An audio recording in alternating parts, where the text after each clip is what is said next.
Right. अब चलते हैं चाइना की तरफ, जहां आज एक बड़ा डेवलपमेंट हुआ है। फॉरेन सेक्रेटरी ने ब्रिक्स मीटिंग के ठीक पहले ही has announced that some agreement has been reached for disengagement and patrolling. So I will be very keen to know some details how it will work. Well, I think what Foreign Secretary has said is what I can also say, that for those who have not heard that we reached an agreement on patrolling, and with that the disengagement, we have gone back to where the situation was in 2020, and we can say with that the disengagement process with China, you can say has been completed. So, so far I would say that's as much as I can share with you. I'm sure in due course iske details वगैरह निकलेंगे. So, will now India be able to patrol in the areas of Galwan, Dipsang? No, you see, there are areas which for various reasons after 2020, because they had blocked us, so we had blocked them. So दो तरफा था, Bob.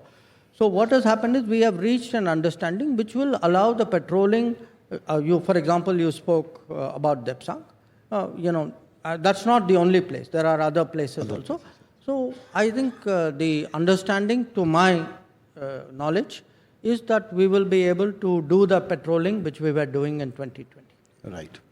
So what does this disengagement will finally mean, and how do we now see India-China relation going forward?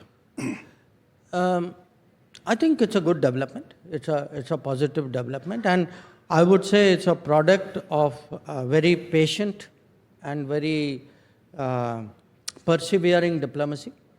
That at various points of time, people almost gave up. You can say, this has happened.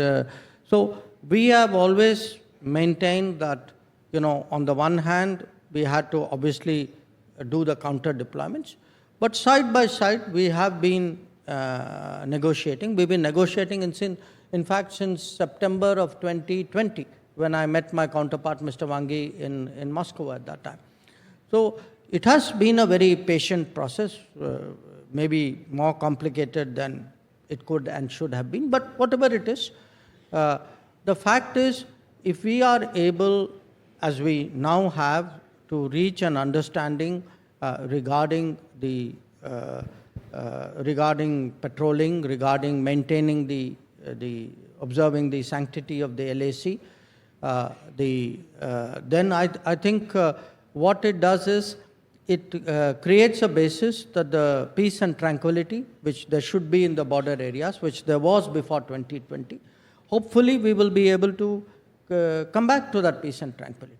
And that was our major concern, because we always said that if you disturb the peace and tranquility, how do you expect the rest of the relationship to go forward? So we'll have to see. I mean, abhi jo understanding jo thi, it was reached only today. So I think we have to see what the consequences. Yeah, so we think it is a very important